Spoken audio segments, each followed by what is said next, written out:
May I have your attention, please? Good evening. You're listening to Straight Talk with Dean and Mark. We thank you for tuning in and hope you enjoy another exciting episode of our show.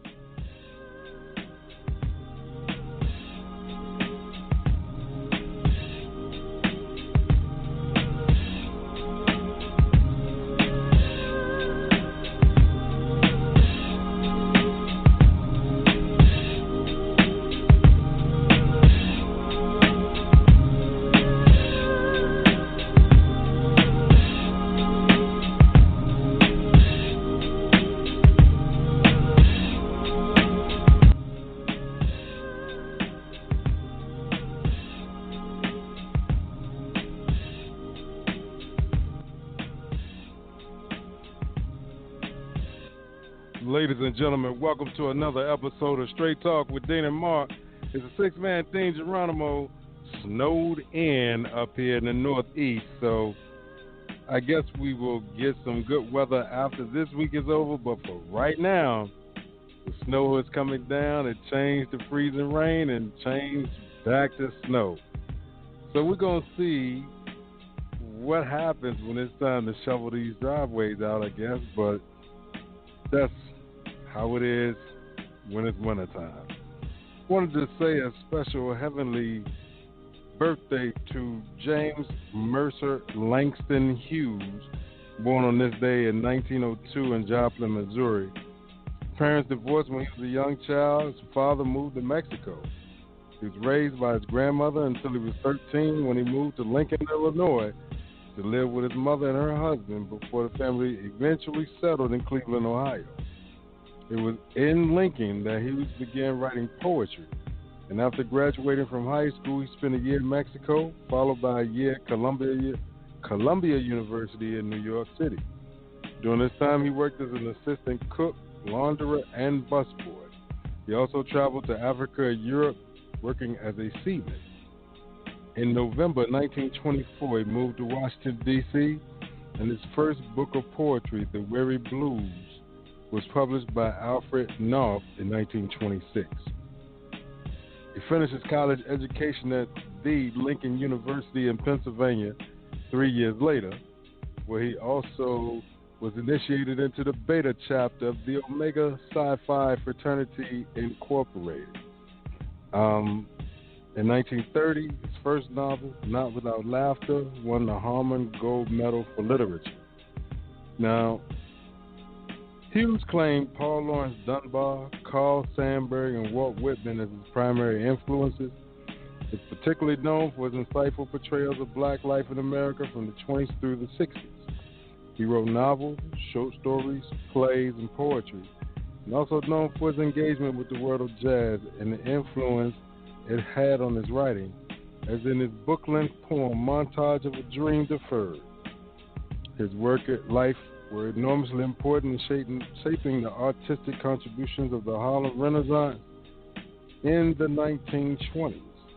Unlike other notable black poets of the period, such as Claude McKay, John Toomer, and Countee Cullen, Hughes refused to differentiate between his personal experience and the common experience of black America.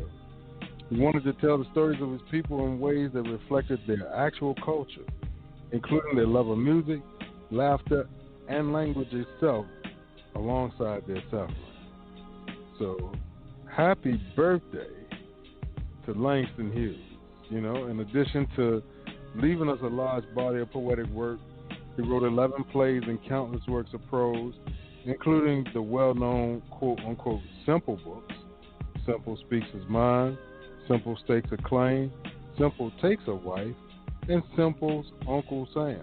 He edited the anthologies The Poetry of a Negro and The Book of Negro Folklore, wrote an acclaimed autobiography, The Big C, and co-wrote the play Mulebone with Zora Neale Hurston.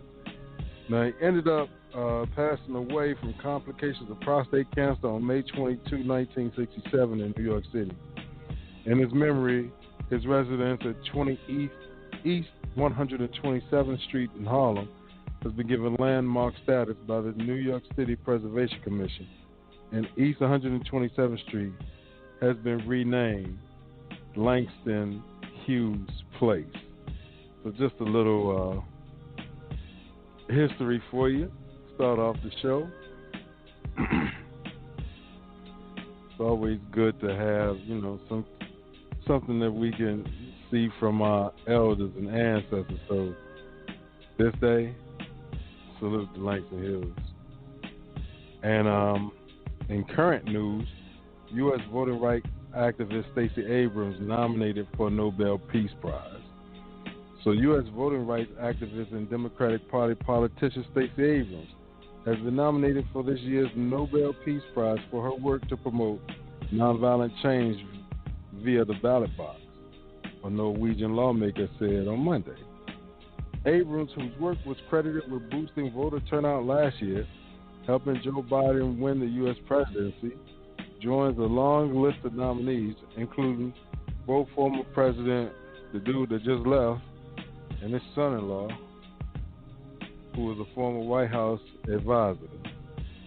Now, Abrams' work follows in Dr. Martin Luther King Jr.'s footsteps in the fight for equality before the law and for civil rights. King, a Baptist minister who became a leader in the 60s civil rights movement, won a Nobel Prize in 1964 and remains among its most famous laureates. Abrams' efforts to complete King's work are crucial if the United States of America shall succeed in its effort to create fraternity between all its peoples and a peaceful and just society. Thousands of people, from members of parliaments worldwide to former winners, are eligible to propose candidates, and the nomination does not imply endorsement from the Nobel Committee in Oslo. Other candidates this year include Russian dissident Alexei Navalny, the World Health Organization, and climate campaigner Greta Thunberg. The U.S. Black Lives Matter movement, as well as Daniel Ellsberg, who leaked the Pentagon Papers about the Vietnam War, U.S. Congresswoman Barbara Lee, and WikiLeaks have also been nominated, as have pro-democracy and civil rights campaigners from Belarus to Poland and Hungary. The Norwegian Nobel Committee, which decides who wins the award, does not comment on nominations, but nominators can choose to reveal their picks. Prominent former U.S. winners include Presidents Theodore Roosevelt, Woodrow Wilson, Jimmy Carter, and Barack Obama, and former President Al Gore. The 2021 laureate will be announced in October. So we got a little current event, and we also have a present event. So, it's interesting how things end up working, because the world keeps turning. Strange as that may sound, it continues to work. But right now, my time is up for talking about myself. From NJ to NC, I'm in the studio with my right-hand man, Mark Lee. So, Mark, tell me what's good in your neck of the woods, my brother. Keep them busy as always. Got 1,001 things going on. Of course, we had our shows on the international broadcast media, and we had a number of great folks, including some that might be joining us here on this platform, including a young lady with the NFL and some folks out of the acting community and filmmaking community, as well as a number of other communities as well. So definitely had that going on. And, of course, we had some rain going on. We had that thing, the little brief idea of a wisp of a snow that came in last week, but it didn't last long, and it was, like I said, I think I blinked my eyes and it was gone. So, and then the last couple of days, it's been nothing but rain. So, like I said, it's been on the rainy side in the sense of the weather and all of that, but nothing overly exciting in the sense of anything past that. So I'm sitting there going like, when do we get real snow? But you got folks that used to say that climate change didn't exist, but we know that was a lie as well. But definitely they said that did not exist. And they also said that they won an election. So can we really believe folks that say lies like that anyway? That's true. You can't.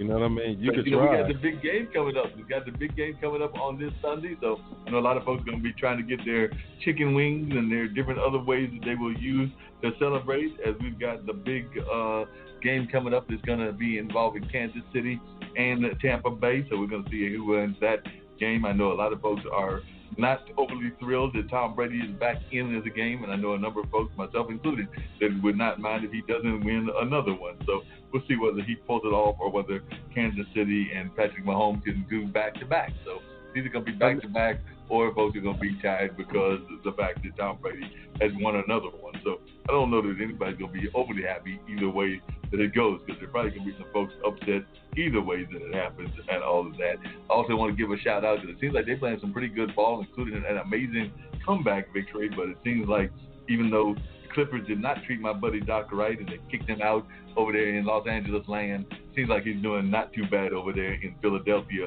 around the corner from you and everything. So it seems like he's handling his own in that environment. So I guess that might have been a positive move in that sense. So it looks like he is doing all right.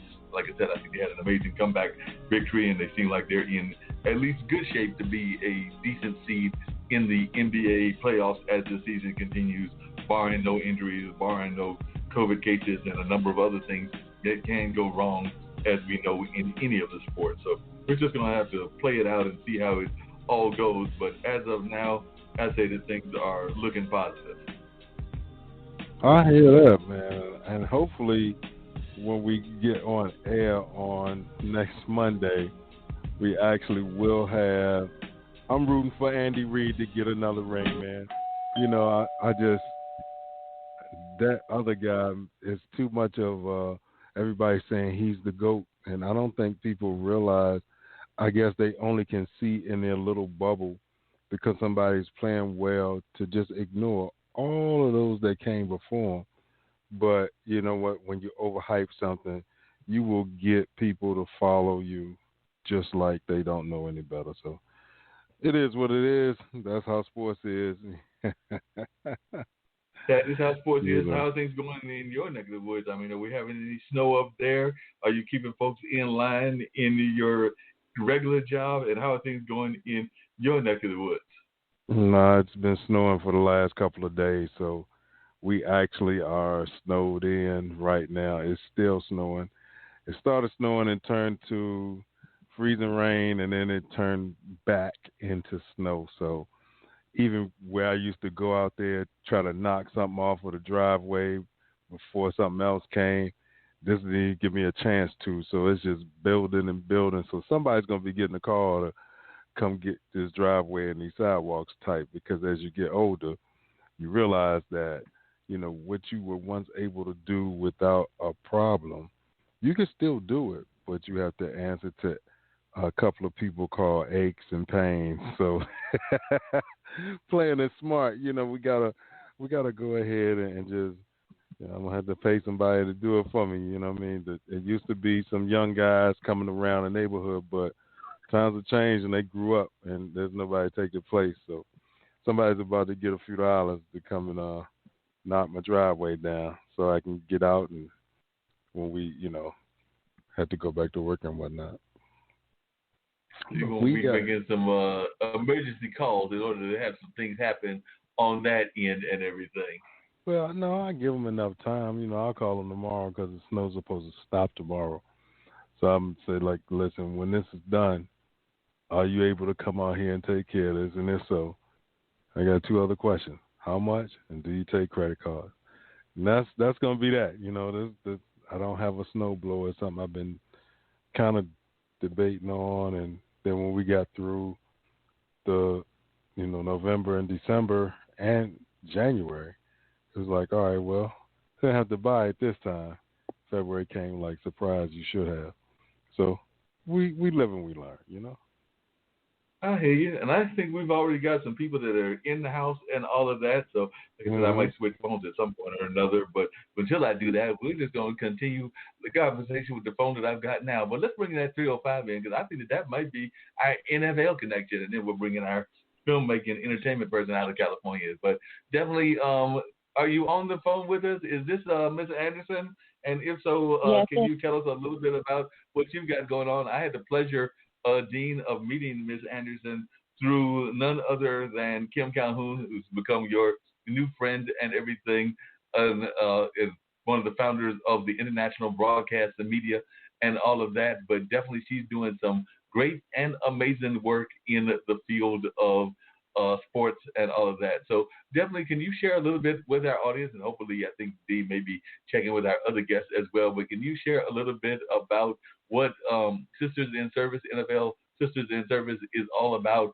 and also just a little bit about your own history? Because we didn't really get into that yesterday, but I know folks do know that you were very much having a long time relationship with somebody that played in the NFL, and of course is still connected to the that great sport and all. But definitely, if you would just share a little bit about your own background so that Dean can learn, and I can also have our international audience here on Blog Talk Radio learn about what you're all about as well.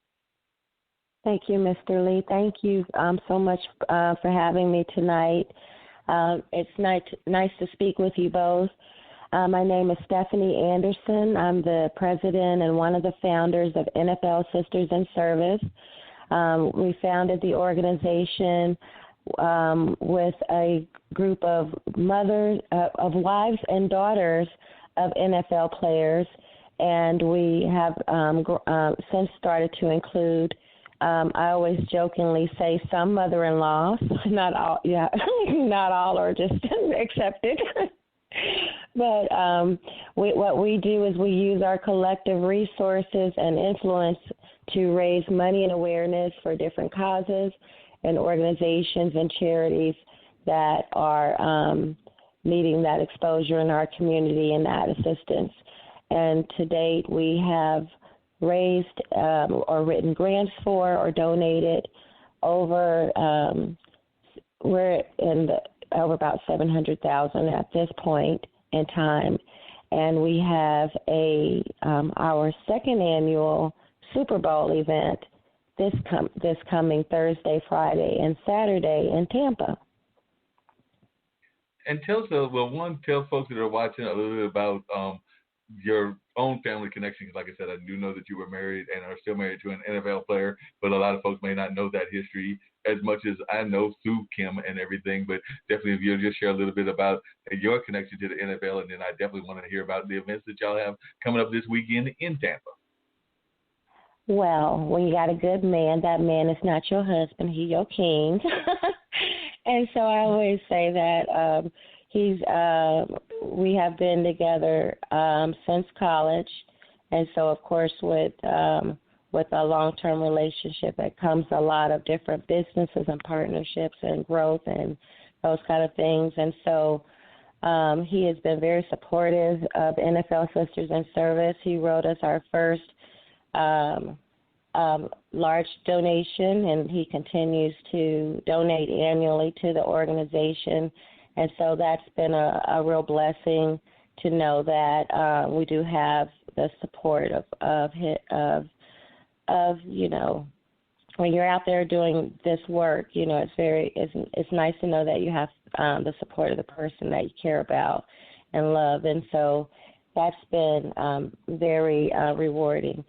And just being able to work with our partners, our husbands, our fathers or sons in general, for the ladies is very rewarding, because we're able to put on these events and put on different mentorship programs or things like that, but utilizing the influence of our guys, and then also allowing them to have fun. So we always try to make sure that whatever event we've planned is going to be fun for the fellas, so that therefore it ends up being fun for the guys in general who attend. And so I think one thing that we sort of overlook when we're planning special events or parties or fundraisers are the men, and then we wonder, why aren't they attending? Well, we don't want to eat another cucumber sandwich is probably what they're saying. And so this event that we're doing on Thursday, Friday, and Saturday, will be featuring live music. It'll be featuring entertainment. We have WizPack as one of our sponsors. We're going to be giving away a WizPack golf bag, the ones with the Bose speakers in it that you charge your electronics. We've got Alto there doing with their hyperbaric chambers. We've got Cuff Design, which is a really nice male line as well. So we just sort of tried to cater to the men. And, of course, we've got, the liquor sponsors. Uncle Nearest has been a huge supporter of our organization. They were founded by a Black woman as well, so they're very near and dear to our hearts. But we just got a lot of different things. And then we've got the charitable aspect. We've got the 3 charities that we'll be raising the funds for, which are Code Pink 2020. They work with children that are in foster care in Tampa. And then we have Movies Making a Difference, which work with survivors of sex trafficking, which is an area that NFL Sisters in Service was very instrumental in assisting and getting the NFL to support this past Super Bowl in Miami by creating the first Super Bowl sex trafficking, a committee against sex trafficking. And then we have Mary Sayah's Foundation, which is in honor of her brother, Junior Sayah, and the Concussions Legacy Foundation. Yeah, and I know the concussions, because we talked about that yesterday, are very much important to you because you feel that they're not doing enough in that regard, and I definitely want to continue that conversation. But one of the things I was also curious about that we didn't touch on yesterday when you were on international broadcast media is how we're doing in a sense of getting more African Americans and definitely brothers involved in the coaching aspect of the NFL on the various levels, but particularly on the head coaching level. And I was just wondering your thoughts as to how we're doing in that regard, as we do have the Super Bowl coming up this Sunday. And I sometimes wonder whether we're doing enough on the leadership side, and definitely on the ownership side. I think that's non-existent, because I think it's pretty much entirely white-owned companies.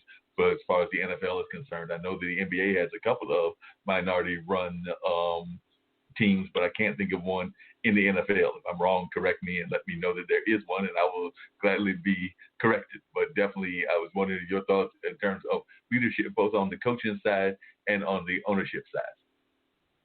Well, definitely in terms of the coaching side and leadership in the NFL, we can do a much better job. The NFL came out with a proposed initiative this year, which I was against, which stated basically it was proposing affirmative action for coaching.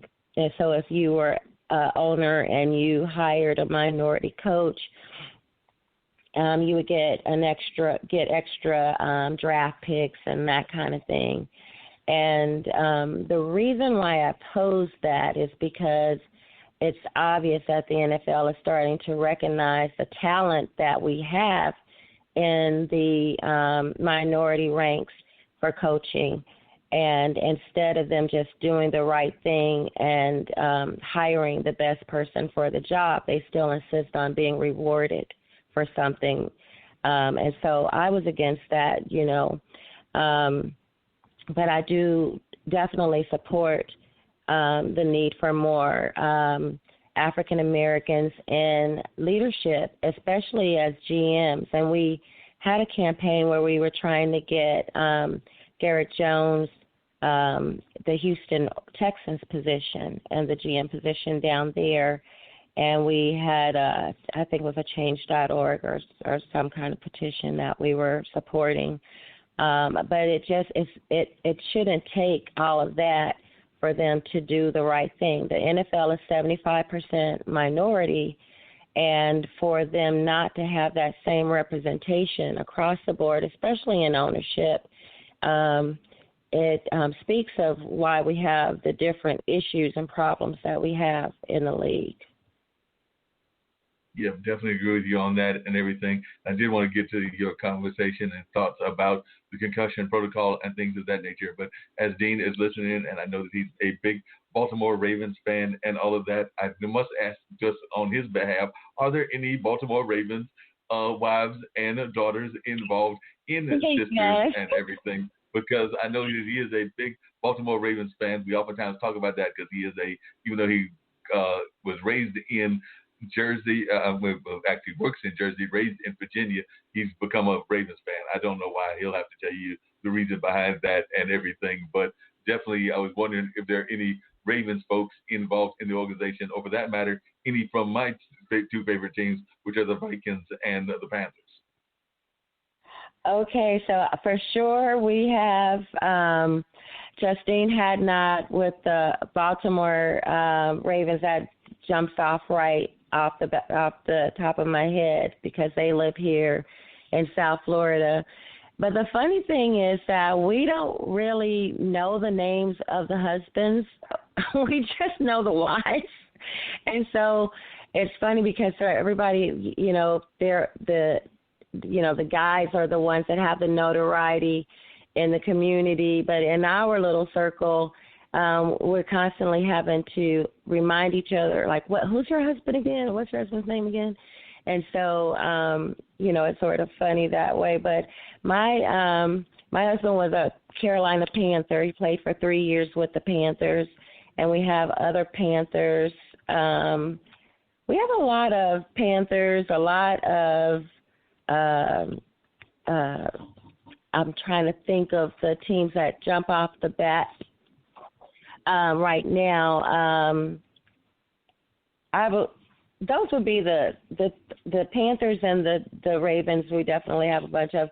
Oh, the Bills. Got a lot of Bills.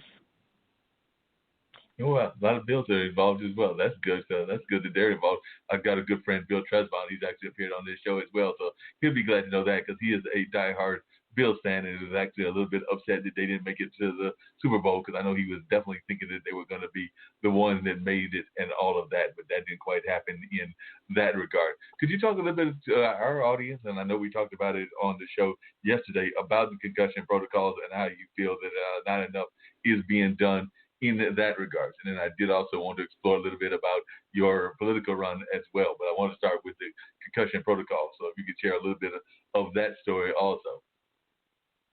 Well, I don't know if you've ever had a concussion, but I had one years after we stopped playing from a car accident.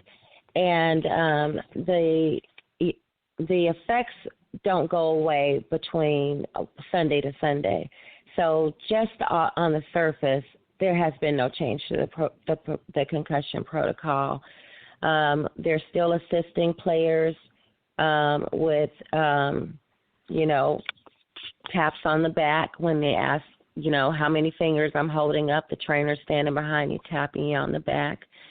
But the issue that we have is that these young men have no protection against the future injuries that they're likely going to sustain from playing professional football, and many of them will sustain and have already sustained cognitive injuries that have affected their personality that we have written off as society over the years as arrogance or just being, a jerk or all of these different things because we didn't understand that they were suffering from traumatic brain injuries.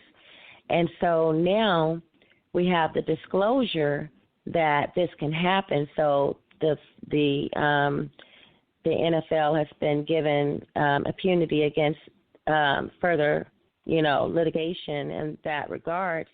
But we don't have the protections for these young men. And I don't know if you guys have heard, but the NFL actually issued a memorandum after the CBA just a few months ago, letting the players know that they were not funding their pensions for the next 2 years. So now these guys have no pension for life after football. And and also no protection for the injuries that they're still suffering on the field. And so it's something that I don't really know what it's gonna take.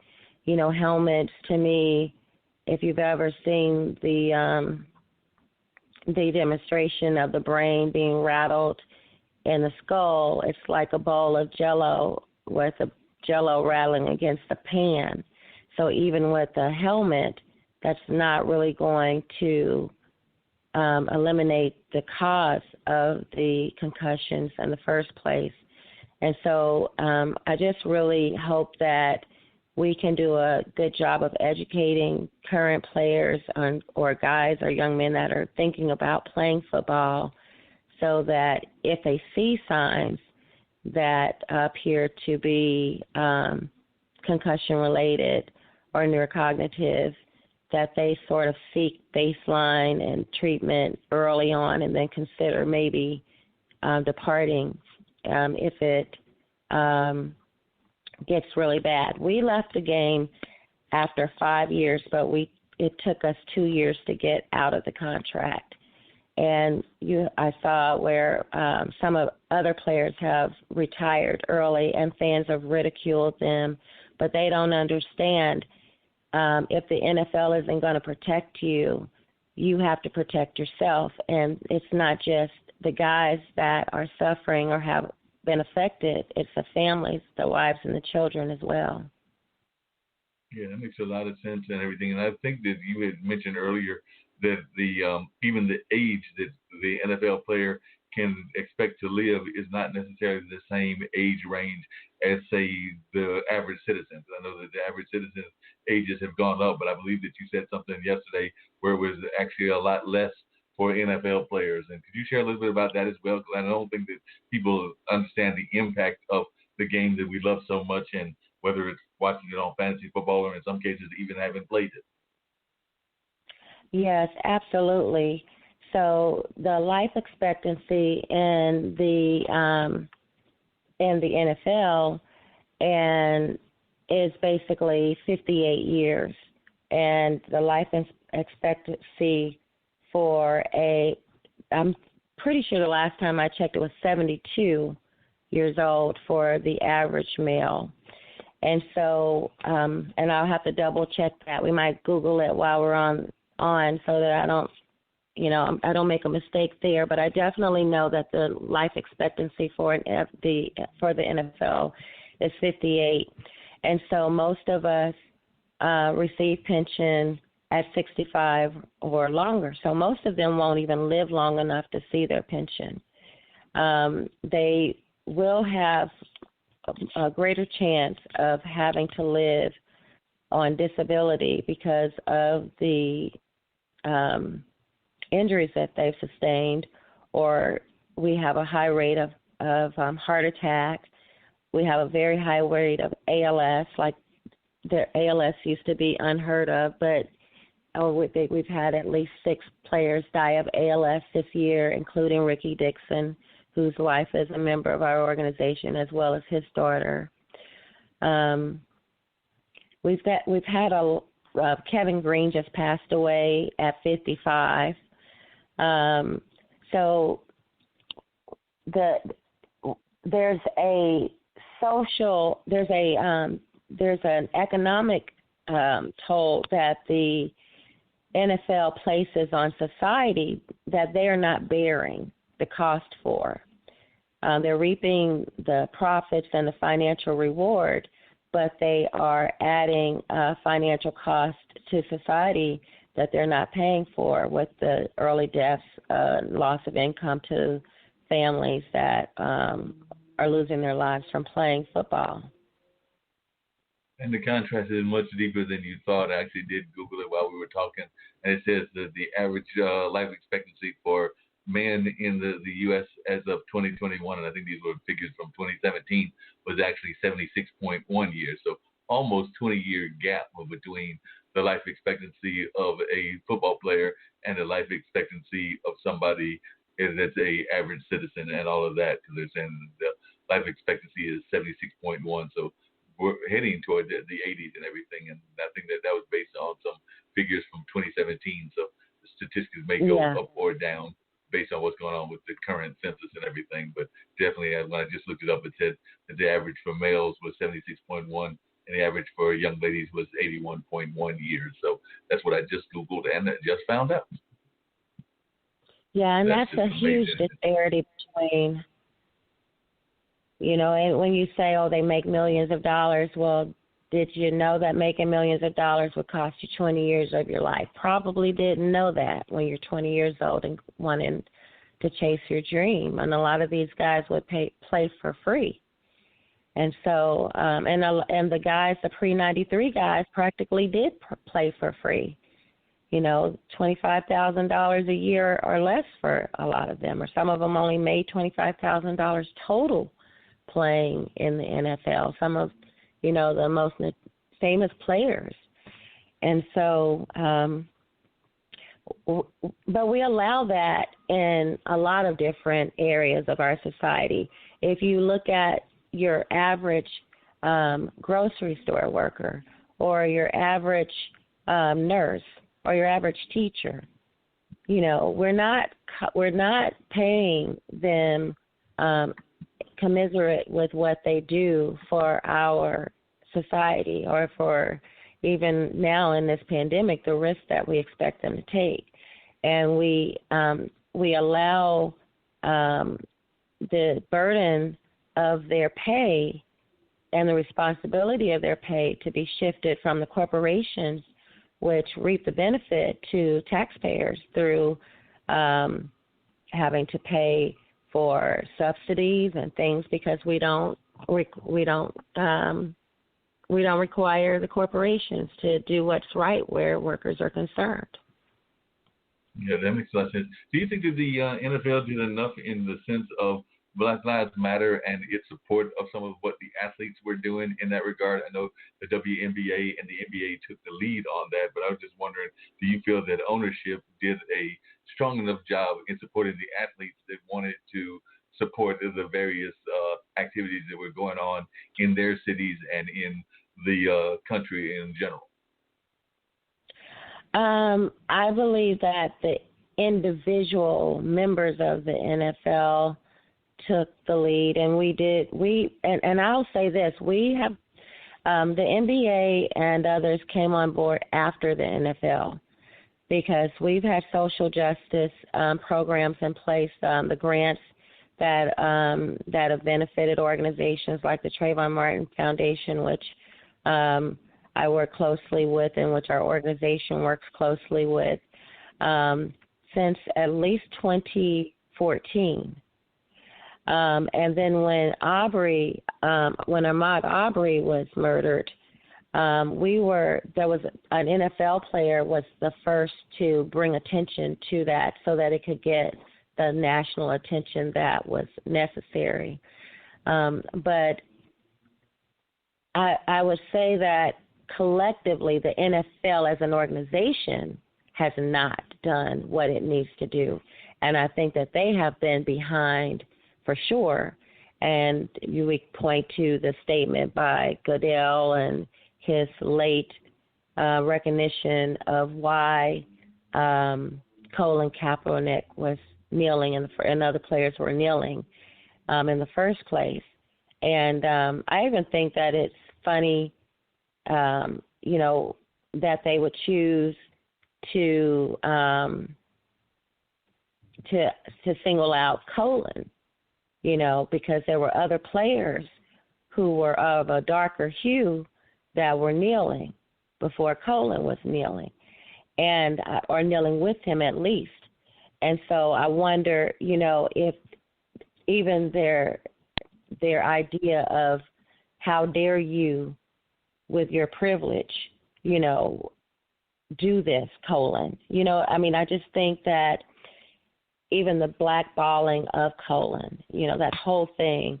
And so until you acknowledge what you did to those players and the taking away of the income that you took away from them, and of course, they've been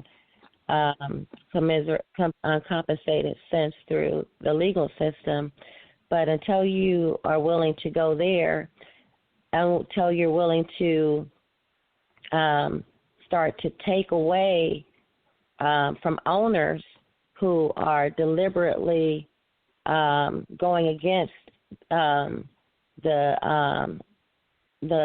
views and expectations of society, and maybe translate that into a new form of ownership for Black players. For instance, when we had the Patriots owner who was caught here in Florida with underage girls who were being held against their will at a massage parlor, and the judge ordered all of the tapes to be destroyed. And 19 other people went free because of that one man's privilege. So that would have been a perfect opportunity for the league to step up and say, we don't condone these types of behavior, and when we see it, we're going to use that as an opportunity to strip you and allow these players who have been representing and making the money for our league actually come in and have some opportunity to purchase your team now. And so until the league starts to stand up in terms of issues that they have wrong in, then they can't really speak out on social justice issues very loudly. But the players and the wives do, and we have, and we will continue to do so. Yeah, it sounds like y'all are doing some amazing work in that sense, and definitely continue to do that work. Now, I know one of the things that you decided to do was you decided to run for political office just to kind of like highlight some of the things that you were engaged in and that you were concerned about. So could you share a little bit about that run and why you decided to run and some of the issues that you felt were pressing in that regard? Well, I decided to run for office this past November because our city wasn't representing all the voices or hearing all of the voices in our city. And we have a large area of the city that was totally being ignored and underserved while our city leaders were setting it up to be basically sold off to the highest bidder, which is what has happened. And so, and of course, that is a majority minority residential area. There were disparities with why are you putting a whole nother area's crime rates on this particular city. There were issues with how are you managing our city money, and why are you promoting big development over working families owning their own homes. And so sometimes when you overcome a certain situation, or when you find yourself in a certain situation, people expect you to forget where you came from. They expect you to forget that you have a responsibility now to be the voice for the people who have not overcome that situation because of the systemic practices that have been in place. And they don't have the resources to run to try to represent themselves. They are trying to just take care of their families. They're trying to put food on the table. They're trying to keep the lights on. And I know what that's like because I grew up like that. My mom working every day, not missing a day except when I graduated from high school, college, and graduate school for over 30 years. And so we have a responsibility when we're in that position to, even if we don't win, to run for everyone and to run for those people who don't have that voice. And by running, I was able to get those issues heard and get them before, other candidates. And now you've got to make that a part of your platform because we're not going anywhere. There are 1,500 voters that said we want to do what she's talking about. And also sometimes, it's about shaking up the dynamics. So I just think that as athletes and as athletes' wives and as plumbers and as gardeners or whatever we happen to be, that we have a responsibility to the people around us, and to take our life experiences and to not sit on them, to not be ashamed by them, but to use what we overcame and to help others to overcome them too. Yeah, definitely, and you're also doing some great work there. But it also sounds like a lot of times you also have to go up against like these very difficult establishments, and we know that the NFL is a multi-billion-dollar industry, and I know that that's got to make your work even more difficult, and there's probably even been ways that you have been intimidated, threatened, and a number of other things as you've been doing this work, because it is a multi-billion-dollar industry, and it also, as I know you talked about on the show yesterday and everything, has impacted your own life, and I know that our audience would love to hear about that, and also even your, as you called it yesterday, love-hate relationship probably with football in general, because I know that you came from a couple of football areas, not just of the NFL, but I also believe that you went to school at a major football college in Alabama, which is always major in that sense of being a college powerhouse and all of that. But definitely, I just wondered if you could share a little bit about what it's like going up against the powerhouses that exist and some of the things that might have even caused you to have to face, and the different dilemmas that you've had to engage in, because I know that our audience probably would be interested in that as well. Well, I would say yes, for sure. Going up against the NFL has been a challenge, but I haven't shied away from that, because at the end of the day, again, it's not something that just affects me and my family. It's something that affects thousands of families. And so the NFL is a very small group collectively. Only fewer than 10,000 men have ever played in the NFL. I think it's like 7,000. And so it's very small, and a lot of them are, don't have anyone to stand for them. And so I would not say that the NFL has done anything to physically threaten me at all. I believe that what they've tried to do is to intimidate by not just me, but other families too, by trying to blackball or when you're playing, or to, and I always say that the NFL tries to embarrass you out of the league. When they're done with you, that's the way that they want you to go. So they're going to have future use for you, then, you're great. They're going to applaud you out. But if you're, someone that could come back to harm them because they've done harm to you, then they'll try to embarrass you out of the league. And so that is what they tried to do with us. And I challenged them on a lot of things, and we won, right down to Mike Dicta, accusing my partner of faking a head injury, in a team meeting, and then there being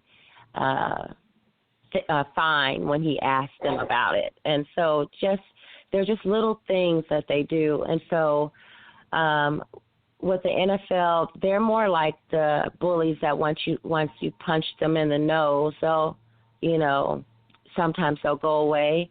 Or they could be, they might, they'll bring out their big brother, and all their attorneys are their big brothers. They bring their big brothers out to try to fight you because they know that they can't beat you up on their own. But in the course of doing the work that I've done in the community for over 30 years, I've never experienced any type of attack or anything like that, or threat against me until this past election. And right after, throughout the campaign, I would have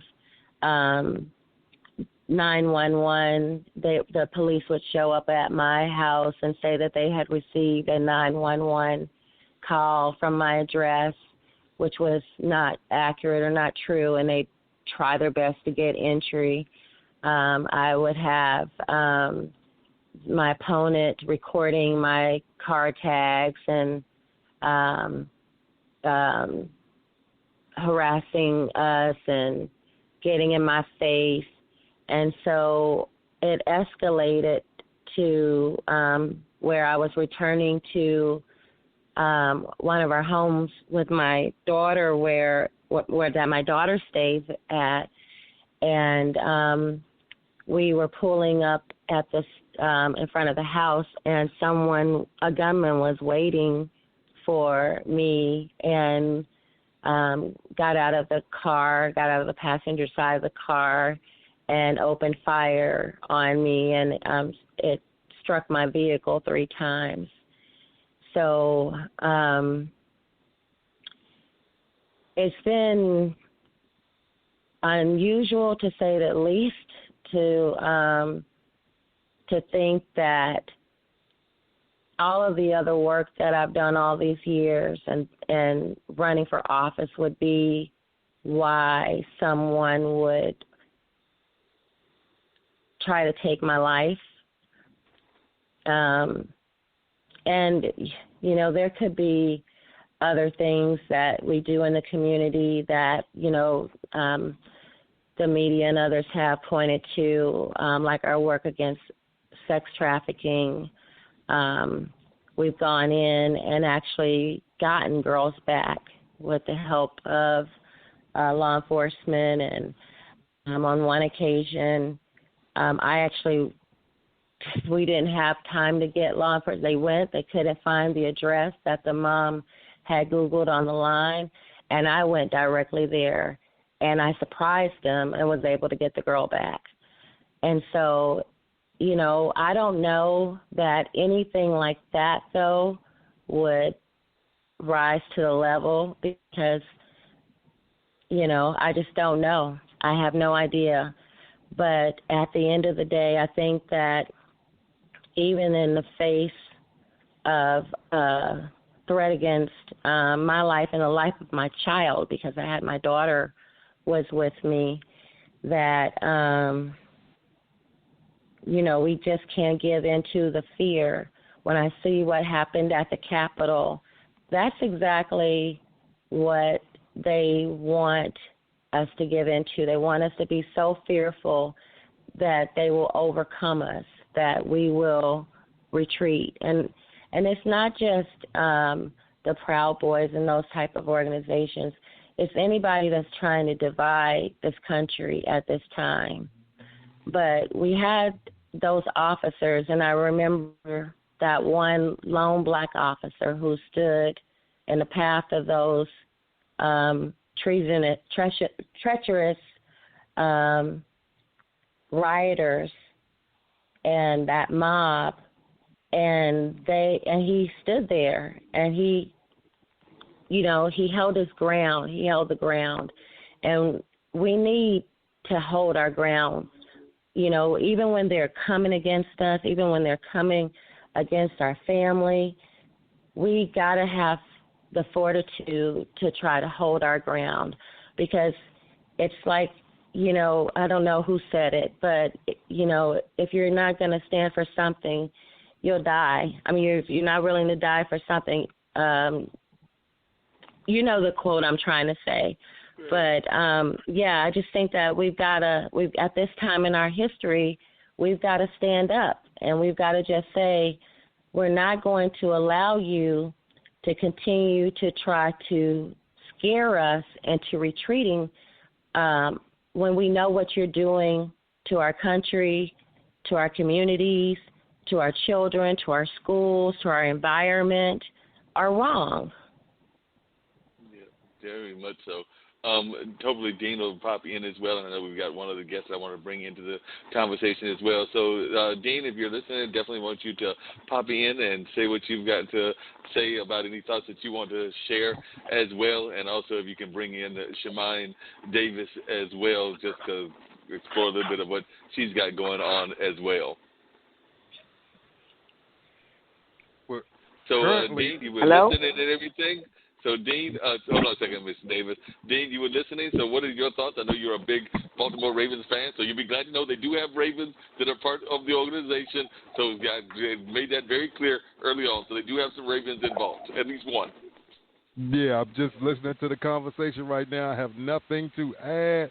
We're going to bring Ms. Davis in. You are now on the line. Welcome to Straight Talk with Dean and Mark. Hey, Ms. Davis, I want you to share a little bit about your organization as well. I know that you're doing a lot of great work in the California area and all of that, so I definitely want to stay on and learn a little bit about what you're doing in California with your whole entertainment company and all of that, but definitely didn't want to leave you out hanging too long, but I also want to find out from Stephanie about some of the activities that they're going to have planned for the Super Bowl, and you've probably even done some sports-related activities. As a matter of fact, I believe you said that you had done some stuff in the past with the NBA when I had you on the other call and everything. So definitely, if you'll just share a little bit about your own entertainment background. Well, what I did want to come on and say is that I had an opportunity to listen, and I am so grateful for the work that Stephanie's doing. Not only with the players, but with the trafficking of human lives, women. It is important work, and I just wanted to say thank you for that, because it's awesome. Thank yeah, definitely. So, yeah, I was just going to say that. I'm involved in the entertainment business and all that, but, to really kind of talk about what I'm doing, with my life as well is, a lot of people, particularly, I'm African-American, so a lot of people that I'm working with are, multiracial. And really what needs to happen in the entertainment business is that, we need to much like, the NFL, I was listening to a lot of the parallels, because so much of what happens in the entertainment business is that, you get tossed aside at a certain point. You either get tossed aside because of ageism, you get tossed aside because of, all sorts of things as African Americans. And there's always somebody, coming up with the rear, really trying to take your place, And when I was listening to this conversation, even though, we were talking about concussions and all these other things, it's the callousness in which the NFL really relates to the players. These players who give their lives, and the callousness in which they are treated, really needs to be dealt with. People need to stand up to that. So that's one of the reasons why, as I was listening, I was really, kind of cheering a little bit about how so many times the ladies are standing up for their husbands and for their families, and even broadening their experiences, being in politics and all that. Because, we are usually, what happens is we are of value. We come to the table knowing that we just can't be average. We always have to be above average. We always have to be, the game changers in the room. And we are taken advantage of because we are the game changers, It's just commenting on what was spoken about earlier is, the fact that the pensions, which I didn't really know that I'd heard some talk about pensions, but I really didn't know the severity of the situation.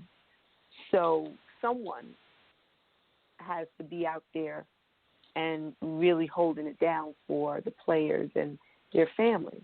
And I love this organization, so I just wanted to make mention of that. And one of the things, the other, just really quickly, one of the things I was going to share with Stephanie that I remember, like I said, you had the chance to come in at the tail end of the Mullins Music and Memory Show and everything.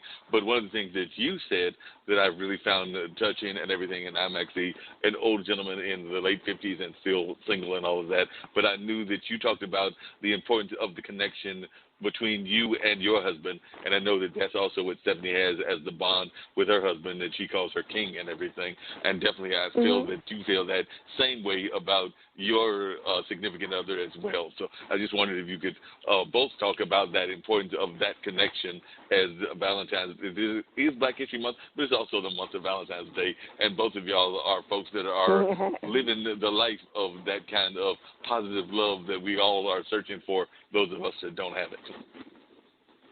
Well, I will say this. I have been married to my husband for 21 years. And, I wasn't an easy person when we met, I was out there dating and having a good time. And I wasn't really interested in getting married, And as time went on, you start to date and start to figure out what it is you're looking for in life. And, I wasn't one of those people who was dying to get married. I had graduated from college. I had a great career. So there wasn't really too much that I was interested in other than myself. So what changed that? And I think what changed that for me is really starting to as you concentrate on yourself, you start to look at the things that are missing in your life. I looked at my parents. My parents, before they both passed away, they were married 51 years. And wow. I was looking for something in my life, where I could emulate that. And I was making a lot of wrong choices, a lot of choices that didn't go anywhere, that didn't end up anywhere. They were fun, and that's it. So here comes this gentleman who, again, I didn't really think of him as somebody I was interested in marrying, but I did think of him as a friend. I thought he was fun to be around, very clear in his vision of what he wanted, and at that time, he wanted a family, he wanted me, and I was not clear in my vision. And to get clarity, I started to have to look at my surroundings and what I wanted. And as time went on, we dated 3 or 4 years. As time went on, I realized, the thing that I was looking for, was a part of his personality. But the thing that was important to know is that he wasn't perfect. There was no perfection. And I wasn't perfect. And I wasn't going into anything that was perfect. Everybody, had baggage and things that they've experienced and the things that, you do when you're living your life, I think my mother was such a smart woman. And she told me before I got married, don't try to be like your dad and I. Create your own vision. In her way of saying it is, your dad and I have a dance that we do. You do your dance. And it freed me from having to be like them. And ultimately, we created our vision of, what we thought was important and so on and so forth, It's fun, It's fun not having the responsibility of someone else's vision for your life, because so many times people, when they're young, they get married and they think they have to be like their mother or their father or, all these other things. And the truth of the matter is that you have to create a vision. You have to have some simpatico about how issues that you think are important.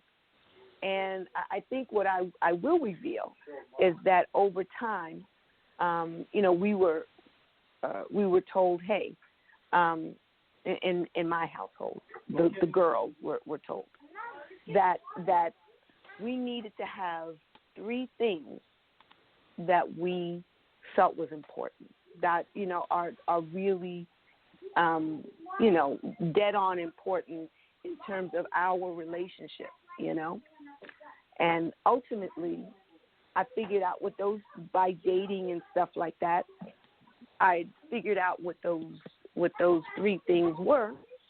And once I did, I looked around and I said, well, does this gentleman have those things, And I can share that one of those 3 things was, being able to laugh together. We had a very similar way we wanted to raise our children. And I think that we strangely enough, and I don't know if this is meaningful to anybody, but I enjoy being African American, right? I'm not trying to be anything else or trying to, say I'm mixed or any of that. We both enjoy that. We both enjoy being African American. And that makes sense. That's something that we have in common. That we're not trying to be anything else other than who we are. So not to go too much further, but just to say that I wasn't young when I got married. I was in my 30s. I was 30 something. And I had done all the damage that I thought I wanted to do in these streets. And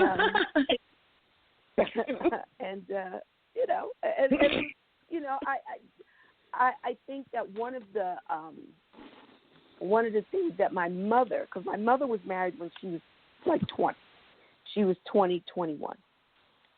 And she thought that women need to stretch their legs and get a sense of who they are before they get married, because you cannot find happiness and you can't be happy and give love and all these other things unless you know who you are,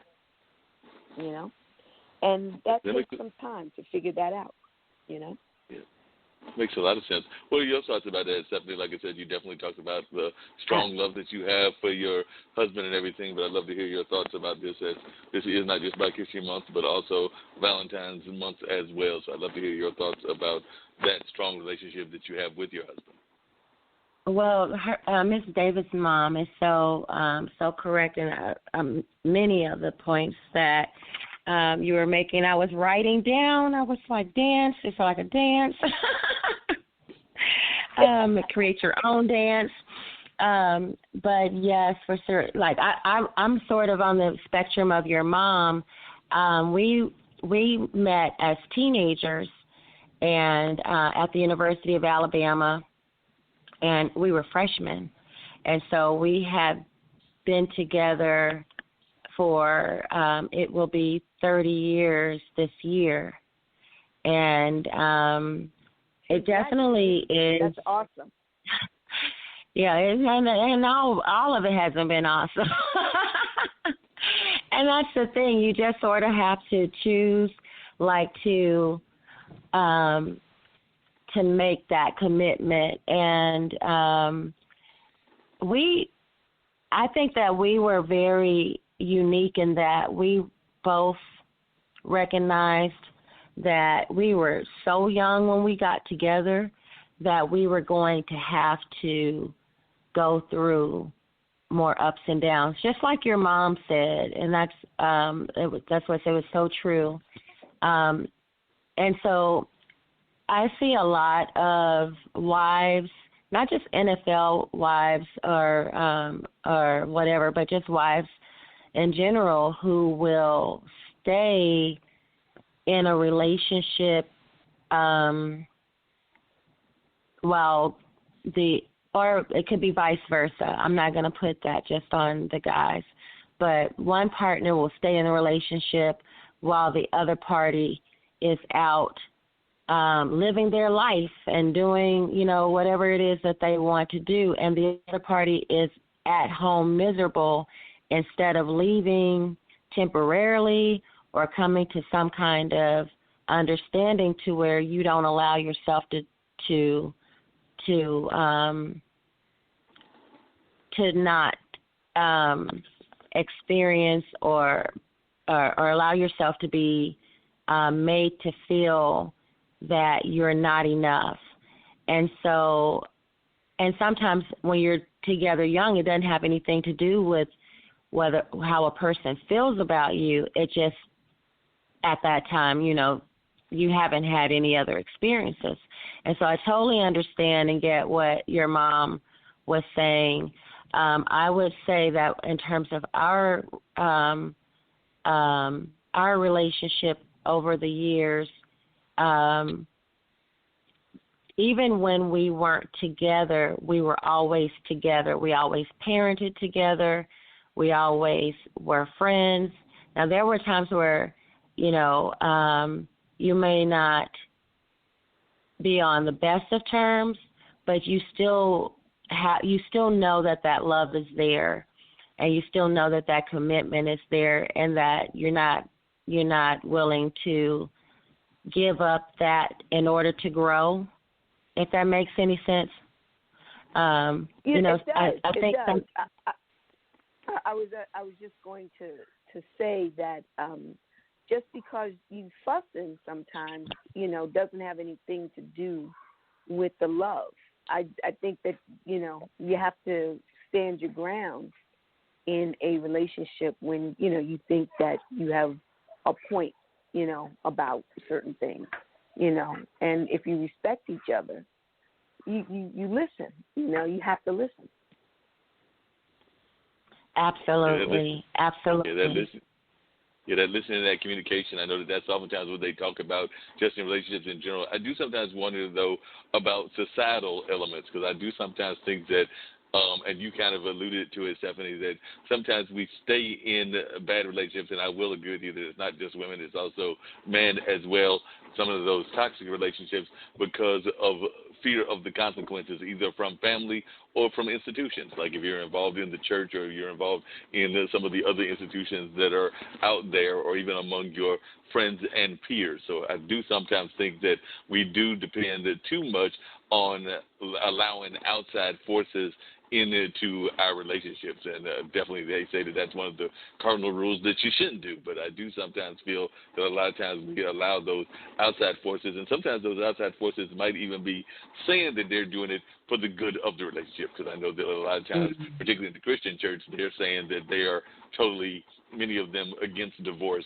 and all of that. But even though they preach these things, even sometimes the ministers themselves and the people involved in the church don't necessarily live what they preach, and they almost kind of these double standards that exist, and people are not blind to what is going on, and they even see those double standards happening. So I do wonder sometimes if that doesn't create a problem within the relationship spectrum of things that go on. But I'd love to hear y'all's thoughts.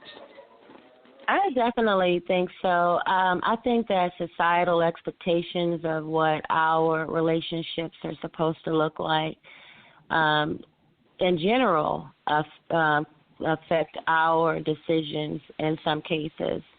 But I think one of the things that we allow into our relationships that harms them the most is fear.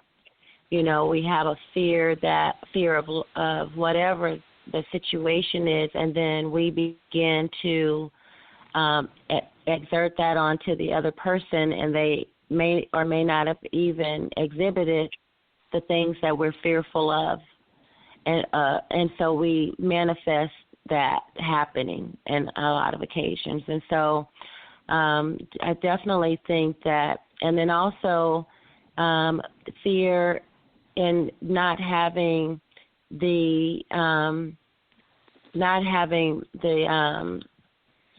strength to define what you want your relationship to be and to stand on it because you're afraid of what your family or friends will think about the choice that you have made. And so I think it's interesting you bring up that whole concept of fear, and if I can just cut in really quickly, because I actually sometimes thinking, like I said, I'm the old man of the crew, even of the Dean and Mark show and everything, Straight Talk with Dean and Mark. I'm the old man of the crew in the late 50s. But I sometimes think that fear is sometimes also what stops relationships, because I can tell you how many times that I have talked to myself. I have jokingly said that just like we fire ourselves from jobs, and we do that in society in general, and I'm sure that even Miss Davis can relate to that as well, I think that we also fire ourselves from relationships as well, because sometimes we won't even approach the relationship because we're already defeated ourselves from having the relationship before we even give it a chance to actually try to have it. Well, you know, that can be true. I think being young when you get started doing a lot of these things, and you know, having these hurts and fears and things that come up, because you know, we're all carrying a mountain of baggage with us in our lives as we, you know, go into the relationships that we have. You know, the thing is to keep your eye on the things that are important to you, the things that you know, those three things that my mother was saying, that after, you know, if you can focus on the three things that are important to you, all the other things can be worked out. You know, they can all be worked out. And that's really, you know, the bottom line of all of that, is that, you know, nobody comes into any relationship perfect, you know, and we all have issues. You know, we all, you know, one of the things that I think we all do is we say, okay, well, you know, I'm going to accept, you know, this thing or that thing. And, you know, if it's not really a part of your three things, you know, you have to kind of come up with some sort of idea about what it is you're going to accept, you know. Because so many of us accept things that, you know, when you think about it, you know, you were just talking about, Stephanie, these young ladies that are trafficked, you know, how they got themselves into that situation is most likely that they're accepting things that are not acceptable, you know, to even be in that situation, yeah. Yes, absolutely. And, you know, I think that when we...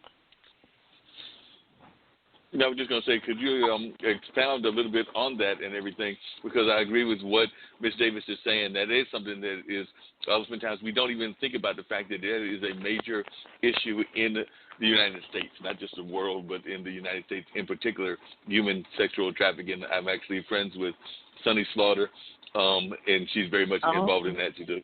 And then I also know that Veronica Hardy, who is here in Pembroke, is involved in that as well. So definitely it is an issue that does not get the kind of media that it should get, but it is something that goes on in the world, and it's one of the causes that your organization is part of. So I would love if you could share a little bit about why that is such an important issue to Sisters in Service. Well, sex trafficking in South Florida is we're the number 3 in the country for sex trafficking and one of the highest in the world. And so people always think, oh, you know, that's a third world country. type of issue. It's not something that happens in America. But at super events and large events like the World Series or Super Bowl or NASCAR, anything like that, you have people that come there specifically to buy and sell young girls and boys, and not just minors. They also do traffic in young adults as well. And so it's an issue that is very important to me because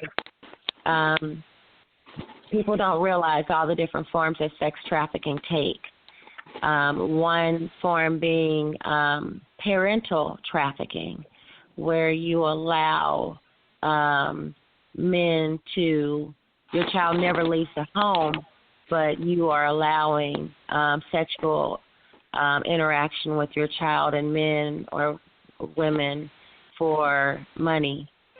And then there's also trafficking in which we have young girls that are set up to be raped or set up to be sold into long-term trafficking. I was set up to be raped by a trafficker and did not realize what was happening. And so the issue has always been one to where I felt like if this situation could happen to me with the resources that I had at the time, because at the time we were already in the NFL, and I was listening to Miss Davis talk about the parallels between the two industries, entertainment and sport, and also the parallel with trafficking between the two. And so, I just kept thinking to myself, if something like this could happen to me, and I was raped by a major entertainer. He was a major actor at the time.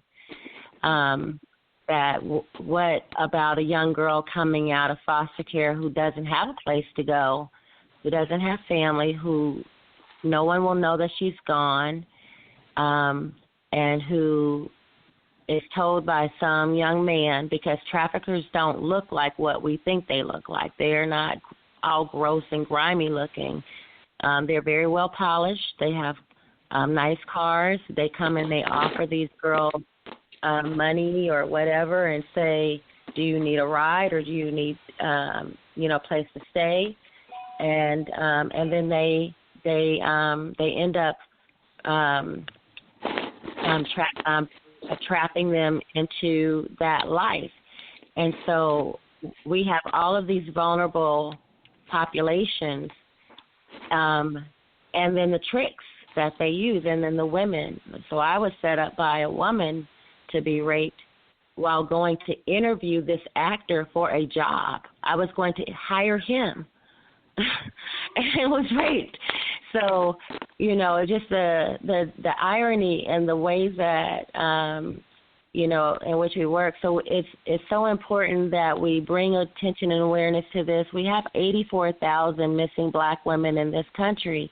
And when we say that number, we think we're joking. There are 84,000 missing black women in this country that nobody's talking about.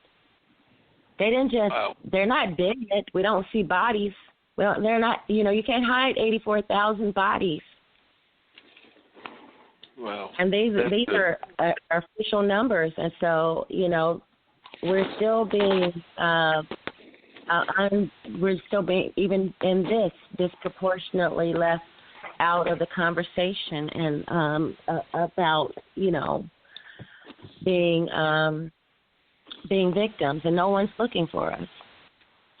And there's so many issues out there that we're not touching on. I know that I had the privilege of being on a friend of mine's show, actually on Kim's network. It was on Mind Closet.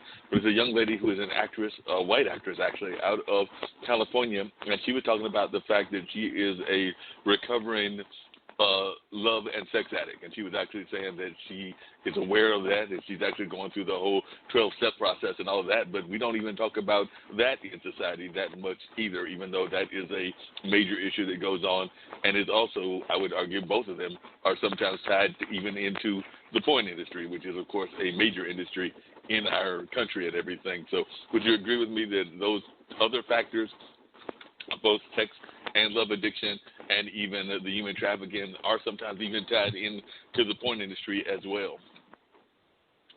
They're definitely tied into the porn industry. Anytime you use the title babysitter or teen in the descriptions, you already know that you're tying into a perversion that is very popular in this society.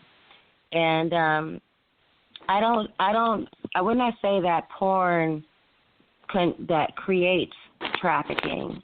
I would say that porn is just another outlet, or I agree. And so I agree.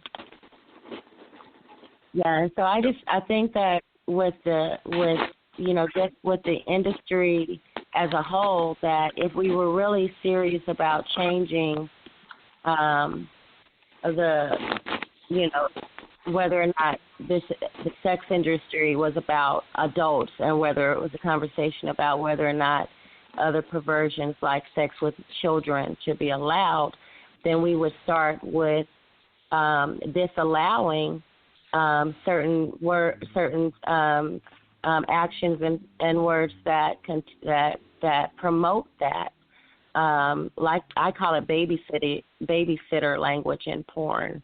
I had sex with my 18-year-old stepdaughter. I had sex with my stepdaughter. They don't even say an age. They just say stepdaughter.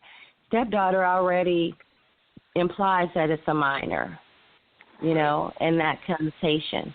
And so, we just have no regard, in my opinion, for children in this country, and we don't have a regard for the rights of women and our bodies in this country, and it's something that isn't talked about anymore because now it's not popular, but the belief still exists that the patriarchal society that we live in has the right to control and to subjugate women in our bodies in any way that they choose to.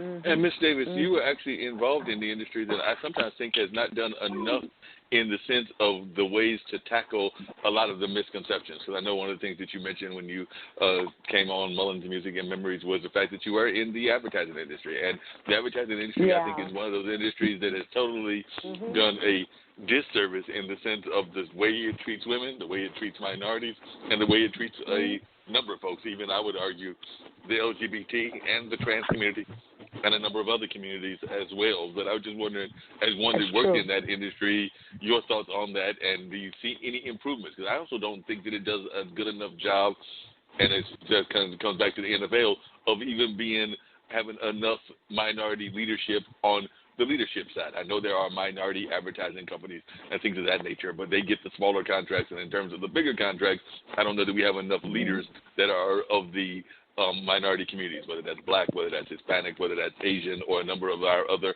minority communities. But you did work in that industry for a while, so I was wondering your thoughts as to the advertising industry and where we are in this era where we claim to be doing better on the race relations, claim that this is a cause and an issue that we're very much concerned about, but you were involved in it for a number of years, so I wanted your thoughts. Mm-hmm. So thank you for being such a great listener. So I worked in the ad agency business in New York City. So my hometown is Brooklyn, New York, and my life in the film business really started in advertising. And I worked for Young and Rubicam Advertising Agency, J. Walter Thompson, Shia Day, and at NBA Entertainment, they had a commercial division, and I did a lot of commercials for the NBA. So to really kind of do a deep dive on your question, I can speak to it from a very personal point of view. And being African American, in those days, they would train producers to produce commercials, right? So you'd go through this training program for a year and so on and so forth. And they don't do that really too much anymore. But at the time I was there, they would train people. And there were maybe 2 African Americans in the training program that I was in. And throughout the time that I was there, it was revealed that, you know, being African American was not really, even though, you know, people talk about it, was not really what they were interested in. They were not interested in African Americans being a part of mainstream media, right? They wanted African Americans to be a part of black agencies and things like that. Black agencies, Carolyn Jones Advertising Agency, and there was a few that I had a personal relationship with Carolyn Jones, right? So I knew someone who was my mentor that worked there. But what used to happen in the ad business, right, that money from doing commercials was for the African American community was so lucrative that what they eventually decided to do is to have people, black people, be involved as like a subunit of a bigger agency. So Spike Lee had like a subunit. I believe it was at J. Walter, and you know he did some commercials as well. The big thing that I noticed is that when I started, I was, 25, maybe 24, 23, somewhere in there, right out of college. I did like a 2-year stint at a production company, and then the ad agency that hired me was one of the production companies that I worked on a commercial with. What I find is that they really had no intention of having more than 1 or 2 black people involved at Young and Rubicam. At the time, Young and Rubicam was the #1 agency in the world. And they did, all sorts of commercials overseas. They did everything. And there, I think, in a building, excuse me, that was, 3,000 people in it. I would say that maybe 100 people were black. So, there has not been a significant change in the hiring practices of advertising agencies. Where the significant change really shows itself is in technology and how technology has really leveled the playing field. And that's really what has made the difference. Because what I noticed is when I started, 90s, 2000, people were talking about trying to hire more blacks. And in I would say, 70s and 80s, there were all these black agencies in New York that were really doing well. And, I almost feel like saying that, once you're doing really well within a community of people, and I mean black people, then people start to take notice and start to want to bite into that apple. And that's what happened. So by the the 90s, let's say there were 100 agencies, black agencies. By the 90s and the 2000s, they were all bought out, and there were, I think, maybe nationally, maybe one or two agencies, maybe I'll say 10 out of the 100 or 200 that existed around the country.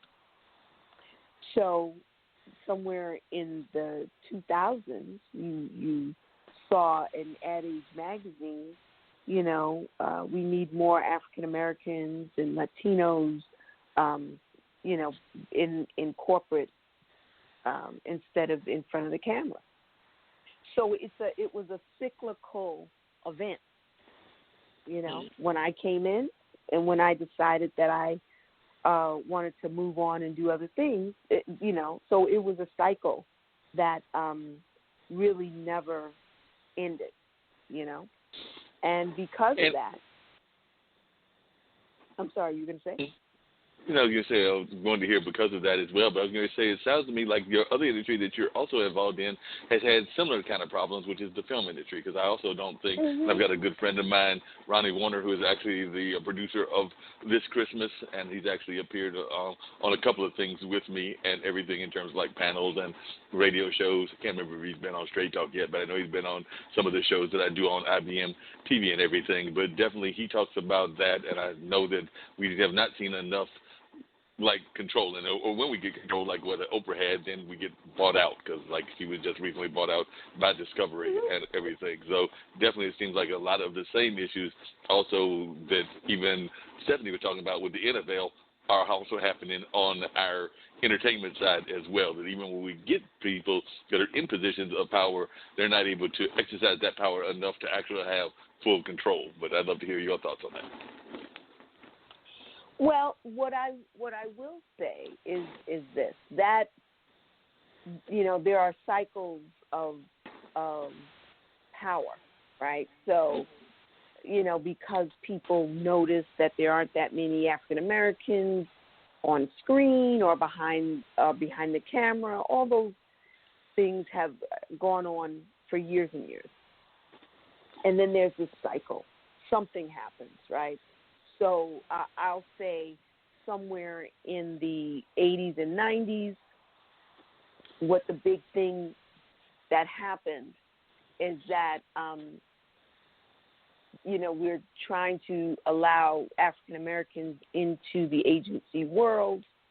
And somewhere in the 70s, there's a plethora of African Americans that start to move into that world, and they're art directors and copywriters and, Gordon Parks, there's just all these people that come in who are fantastic. But what's interesting about it is that their work, you can show their work, and although, it's not completely timeless, we're talking about the same type of things. Putney Swope was a movie that came out, and about the ad agency business and so on. And, for those people who may not know what that film is about, it's basically about an African-American man taking over an ad agency that is, mostly white. And what he does, is to basically become very militant, because that was the move in the 70s, is to be militant, And then as we move forward, right, we see Eddie Murphy and Boomerang, right, and what that agency life is like, and it's not really showing people, which most of the ad agency experience, we never see how African Americans really work and what that work is really like. We see a very small portion of it. And, maybe that's because that's not really the point of the movie. But the idea is that, that was the next iteration of what ad agencies look like on screen. Mad Men, I think is a great example of what that life was like, because that wasn't I don't know anything about that life, but I know that that life and how these men use their masculinity and how they, used it to demasculate other men and how they took advantage of women was, before my time.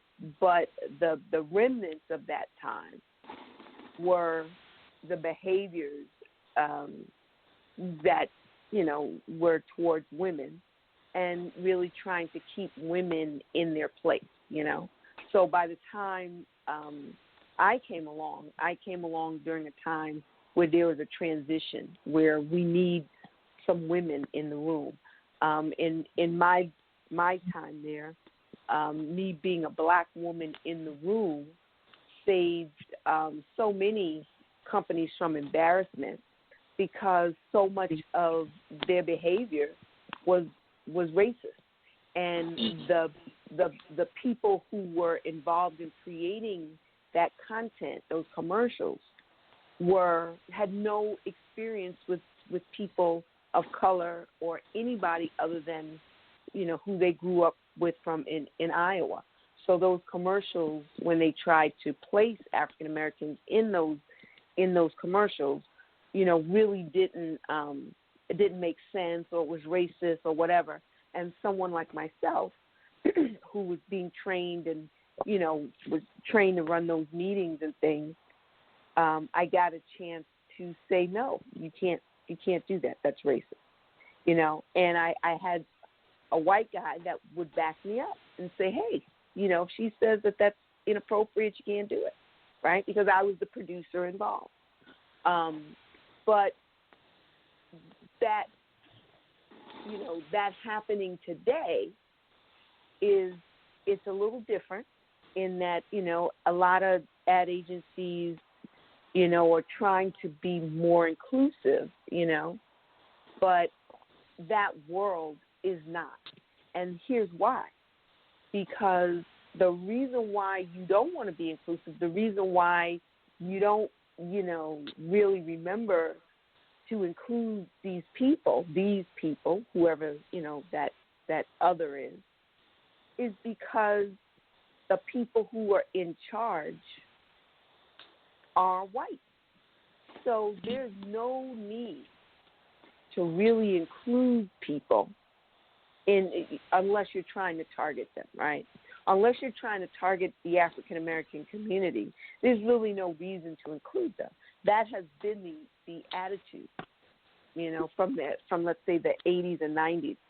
Unless I'm trying to get your money, I don't really need to show that, African Americans and Latinos and Asians and Indians and Native Americans and all that, they're all around us. They're everywhere. They're our neighbors. I don't need to show that, because what I'm really trying to do is to make sure that the world around you makes you comfortable as that audience out there, And that is, in my opinion, why, for so many years, you haven't seen that. You haven't seen let's just say in the last few years, right? You haven't seen that much inclusion unless you're targeting that audience. And in today's world, so we're talking about the last year or 2 years, where there's been an uprising, people are scared. So they're including others, But how long will that last? And it is up to African American communities to continue to put pressure so it will last. Because this behavior that you see of inclusion is cyclical. It's happened before. All those movies that we saw, Inkwell and Boomerang and there's so many that were my favorite this Christmas. They all happened in a period of time. And then you don't see those people like Halle Berry, who we revere and love. She came into the film business during the time when that was important, and then all of a sudden, it's not important anymore. And these amazing actors, I mean Angela Bassett, and I mean there's so many that I love, Jennifer Lou, these people, the people that we revere, happened in a period of time. And then that, time started to close. And all of a sudden, you have 10 great actresses and actors fighting for one role again. I think that's why it's so important that we start to tell our own stories, and why we need to really put our resources into doing that. That's why I really, like what LeBron James is doing with his production company. We're doing something similar in 5 different cities around the country, where we are creating production suites so that underserved communities, minorities, and youth from those communities can come and tell their stories, because what's missing. And then the other side of that is the distribution of our stories. And we have the mechanisms in place now to where we don't have to depend on the Universals and the Paramounts to get our stories out. If we can produce them, we can distribute them, and they can go even further.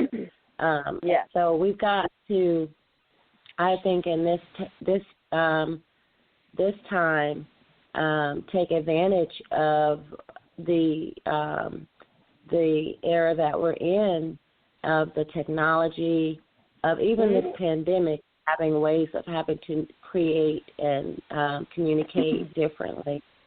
And it will give our community.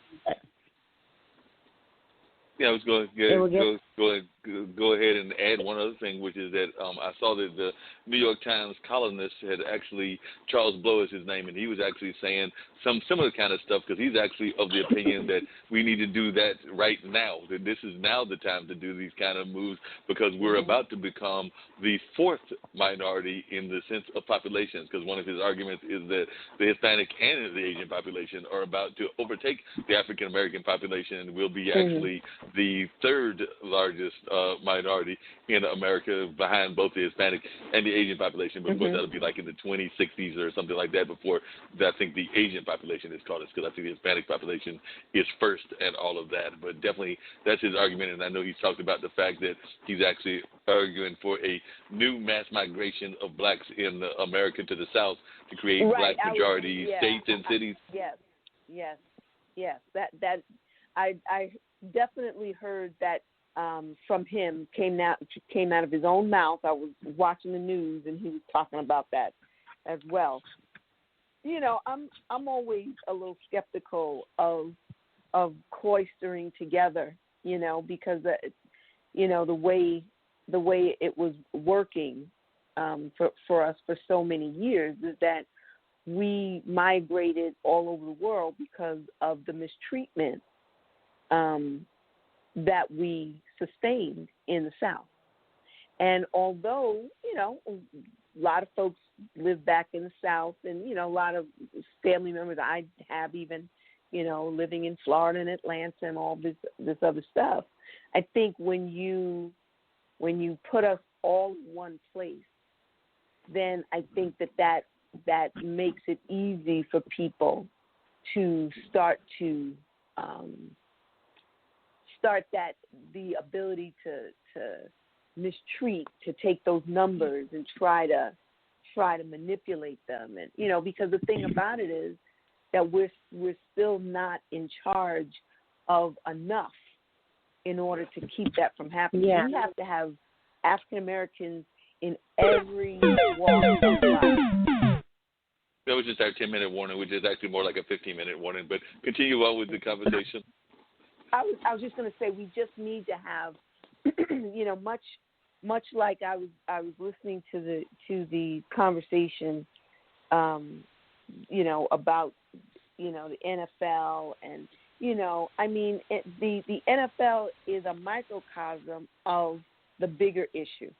Right. If you don't have African Americans in places of power where they can push the button, they can write the checks, they can do all of that, they can be in the room where that's happening. If we can do that on a global level, then I think you have a chance for change. I don't think that it's going to be about putting a whole mass group of people in one spot or in three spots.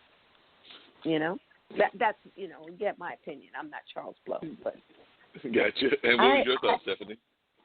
I agree to a certain extent. I believe that where we live has to be as natural for us as it is for anybody else, and we have to affect change in the communities in which we choose to live. Now, to his point, post-slavery, we did have concentrated numbers in the South, and for a period of time, because of those numbers, we had a larger voting population. We had more black people voting than white people.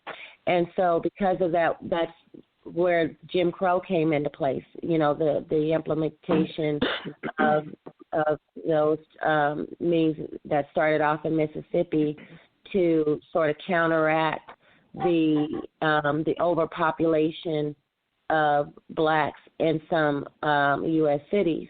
And so to Ms. Davis's point, they will probably try to do something similar.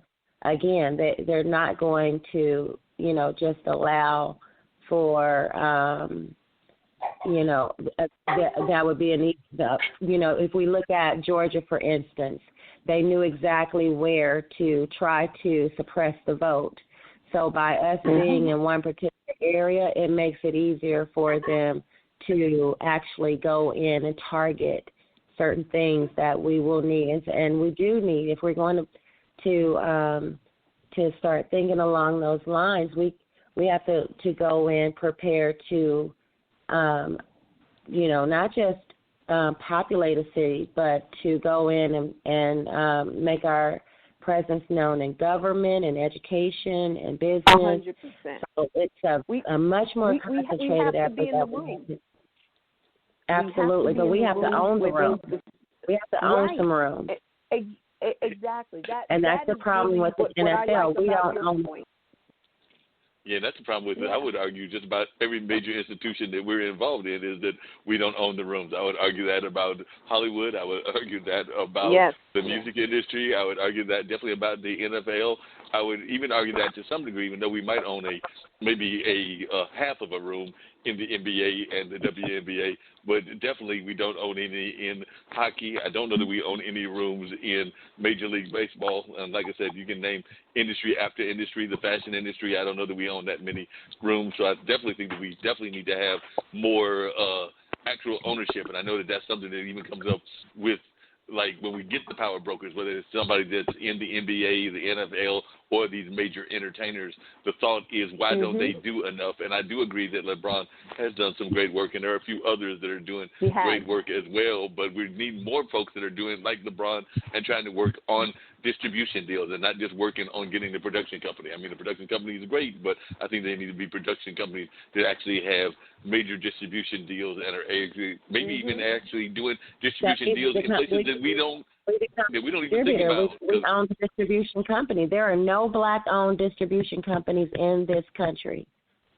Right, that's what I'm saying. There are none of, and that makes absolutely no sense to me. When we got folks has a distribution company that I believe is wholly owned. Who does? I think she's Ava DuVernay. The lady that did 13. Oh yeah, Ava. Oh yeah, Ava might have one now. Yes, but and she probably created it just because of the fact that Yes. Yeah, absolutely. I'll have to check on them, but that would be the first and the only one that that I'm aware of. With and we don't do enough even. one thing I was going to add to that, and just really quickly, is that we don't even do enough to make natural parallels with things that we should have natural parallels with, because we are part of a global diaspora. And like I said, I know that Ghana, Liberia, and a number of the African countries have actually begged us to come and do business with them, and the same could be said for the Caribbean. So even when we get the production companies, we don't do enough to actually build bridges with our own brethren in other parts of the globe. Yeah. Well, to your point earlier about, not having, when we not having not working together, that's one of the reasons why we started NFL Sisters in Service, because we looked at the collective, like how much we were giving individually to people or to causes, but we weren't really able to make a change. We weren't able to create we didn't have a platform to where we could do that same type of giving, but actually create awareness as well. And so, and then we would always hear from fans that, the NFL players should boycott, or they should do this or they should do that. And my thoughts were, there are more fans than there are players. What can we do together to make a change? And so that's one of the reasons why we started the organization. That's one of the reasons why we're having events like the one that we're having at Without Walls on Thursday, Friday, and Saturday of this week, is because we could come together and raise money for 3 different charities and use our resources. We're bringing Tony Dungy's going to be there receiving awards. We've got Evander Holyfield is coming. Riddick Bowe, the players are coming. The veterans, military veterans are coming.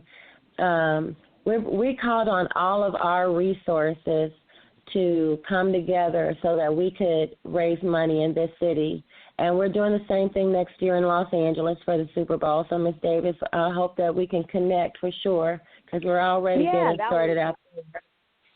Yeah, sounds like a great connection, awesome. and definitely need to have that happen. I know we've only got about a few minutes to go and everything, so one of the things I want both of you to do is, for our listeners that are listening both now as well as any who will catch the reruns on the various platforms that we're on, and Dean will talk about that at the absolutely end and everything, but definitely can you share how folks can get in touch with you and learn more about some of the activities that are going on this weekend? I do understand from Kimberly that some of this will be aired on the international broadcast media, so I'm glad to hear that, but definitely I would love folks to know how they can actually learn about you and your organization. And, of course, I'm glad to call both you, Ms. Davis, and you, Ms. Anderson, 2 of my newer friends, and you're always welcome to come back here anytime that you want and share the great things that y'all are doing in your various communities. So I'll start with you, Ms. Anderson, and then go to you, Ms. Davis, so that folks can learn how to get in touch with you and learn more about the amazing things that y'all are doing. So I'll start with you, Ms. Anderson.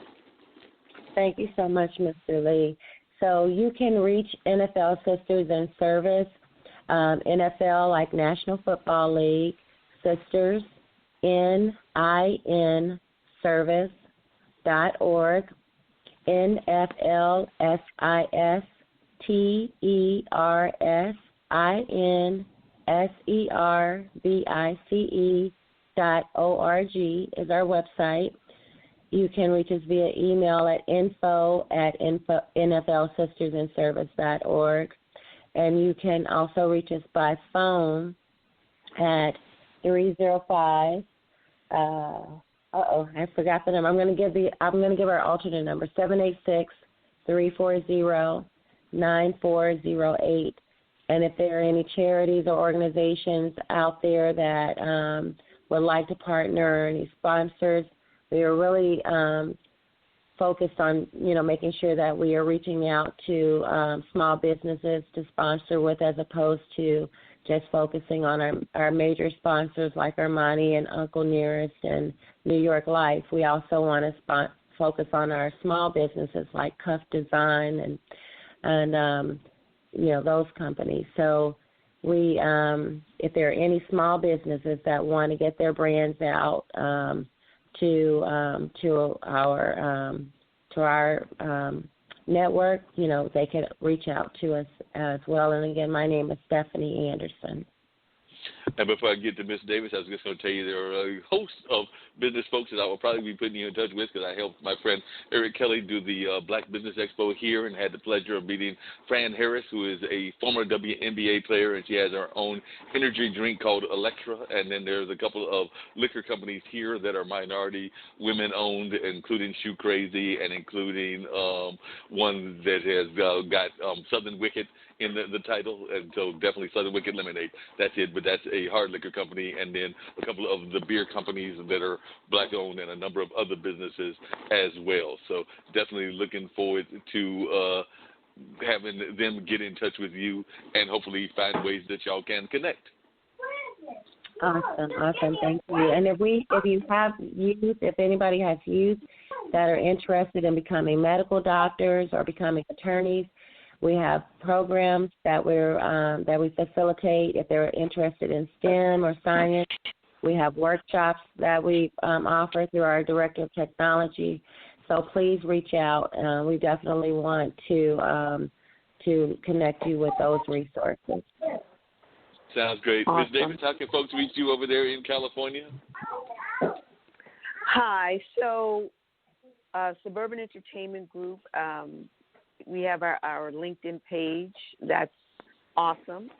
In our last conversation, I was telling you that we have some projects that we need to upload to our website. So we'll be doing that in the next few days, and the website will be up. And you'll be able to see all that information again. I like LinkedIn because it's so central. You can send me an email at suburbanent@hotmail.com, suburbanent@hotmail.com. And I can also be reached 818-929-9701 in California. One of the things that I did want to share before we depart is that I'm starting a podcast called Women at the Helm, and really interviewing women in all areas and, all different kinds of communities, and really getting mentorship advice about starting a business. For women, it's a little bit more difficult and challenging to get financing. Sometimes it's a little bit more challenging to start a business and so on.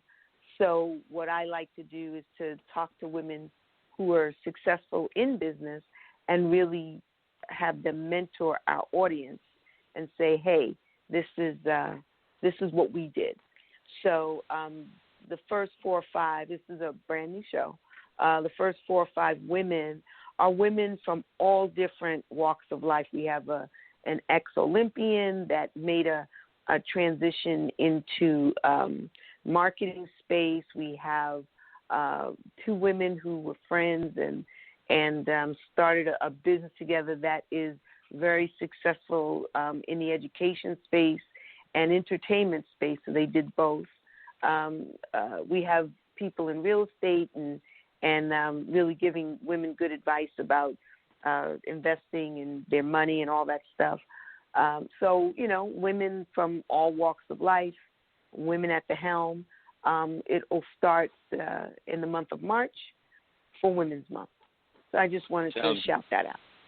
No problem. Glad that you were able to shout that out, and definitely know some women that we'll be glad to include in your list of folks. Kim Calhoun, who is actually a friend of Stephanie, is one of the founders of International Broadcast Media. She is a woman of white woman that is involved in that whole process of being a business owner as well as an engineer, and has done a number of things. Then I've got my friend Stephanie SP, who runs a program called GEMS, which is trying to get more women into the field of the whole STEM field. So like definitely technology, engineering, math, and a number of things like that. And Jessica Everhart, who actually is on our network and does a lot around business leadership here in North Carolina, but is actually definitely a national figure and all of that. So those are just 3 women that I know that I'll be sending your way, and there's a couple of others that I can also reference as well. So I would definitely be passing the information on to you so that they can get on the podcast. And who knows, we may wind up having you on the network as well, because we are part of a bigger network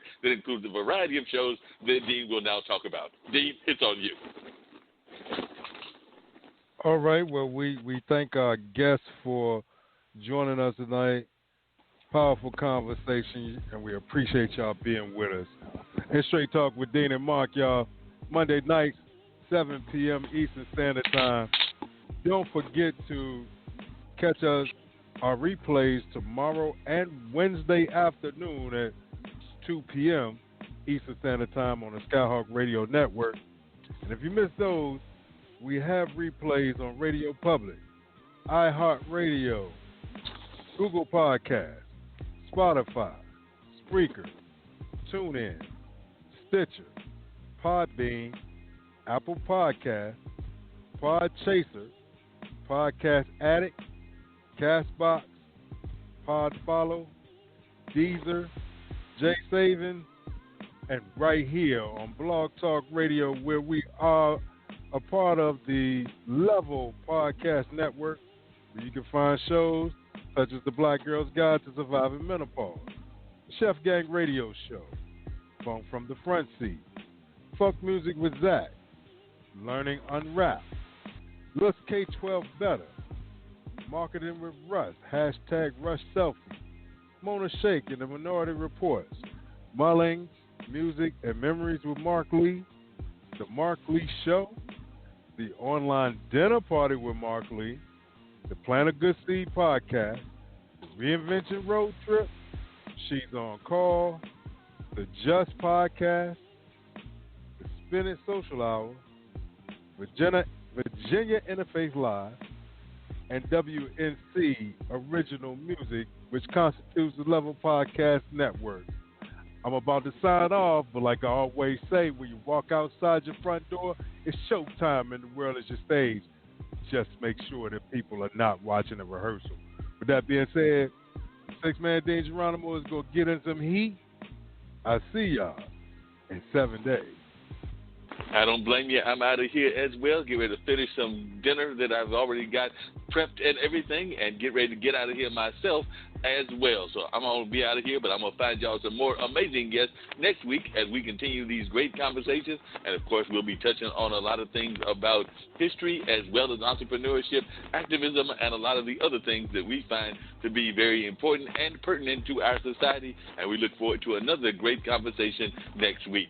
Who knows? Maybe even Miss Anderson will call back and tell us how much of a successful event that her event had been and all of that. And maybe even Miss Davis will call back as well, because we do love having return folks call back also, particularly after the event, just so that they can talk about how amazing it was and all of that. So I know that they're still on the line and listening, so I'm just telling them right now on the air that they are definitely welcome to call back on next Monday, but I'm also be lining up some other folks to join in the conversation as well. But they both know that they are welcome to come back, just like some of our other past guests are as well, because we just love having running dialogues and amazing conversations with some amazing people from around the globe. And that's what we do on a regular basis. So on that note, I'm out of here. Y'all have a good one, and we'll see you next Monday, which actually will only be about, at that time, 6 days away from Valentine's Day. So, yes, that day is coming around, so I know folks are rushing to get those flowers, those roses, or whatever other kind of special things